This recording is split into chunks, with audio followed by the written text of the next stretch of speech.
Voilà, bonjour, ici Jean-Michel. Je vais vous présenter aujourd'hui rapidement, en moins de 5 minutes, l'application Gmail qui vous permet d'envoyer des courriers électroniques.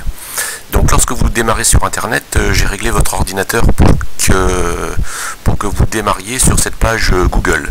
Alors la première chose que je vais faire, normalement vous n'aurez pas à le faire puisque vous serez déjà identifié sur Google, mais au cas où vous verriez ce bouton bleu connexion apparaître, vous devez alors vous identifier pour que Google puisse vous reconnaître. Donc pour le faire, on clique sur connexion.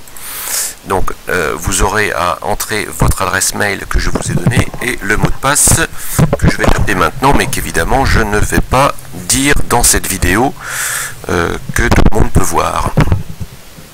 Alors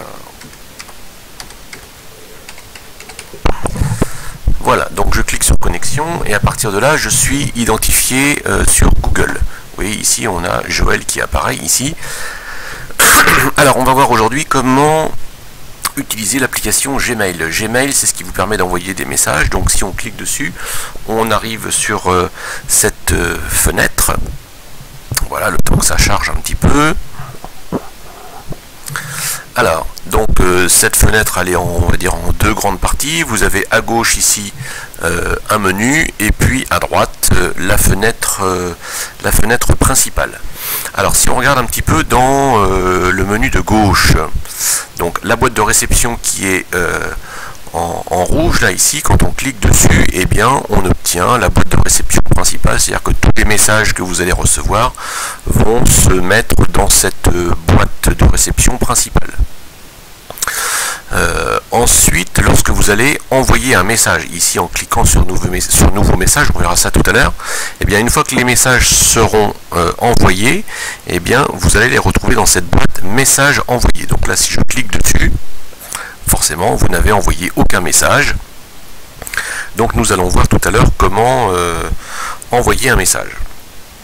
Donc je retourne dans la boîte de réception et donc là ici je vois que les messages apparaissent sous forme de liste avec à gauche l'expéditeur et à droite le titre du message. Si je veux lire le détail du message, je dois cliquer dessus.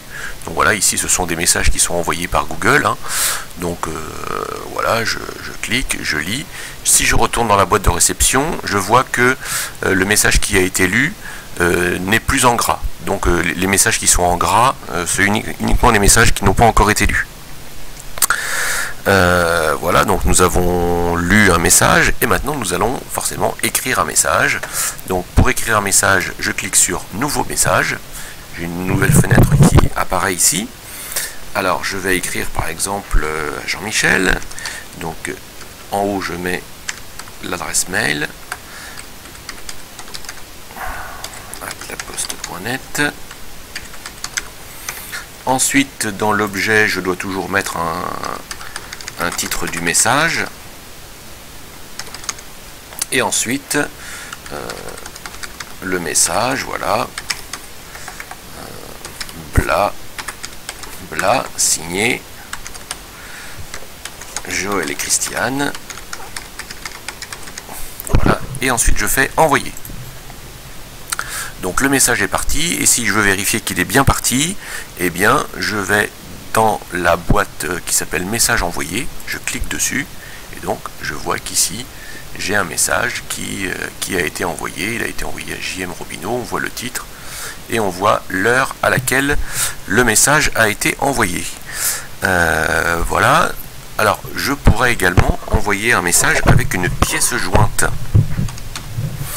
Oui, à partir du moment où j'ai déjà écrit à quelqu'un, en fait, l'adresse mail de la personne s'est mise directement dans la liste des contacts, et donc il n'y a plus besoin de ressaisir l'adresse de la personne. Donc ça c'est bien pratique. Alors, pièce jointe, je vais essayer de ne pas faire de faute quand même. Voilà, donc je vais envoyer une pièce jointe. Si par exemple je veux avec mon message joindre un autre document, je vais cliquer ici sur le trombone. Donc par exemple ici une recette que je veux envoyer, ouvrir, donc ça se joint au message et donc je peux envoyer ce message. Voilà, c'était l'application Gmail.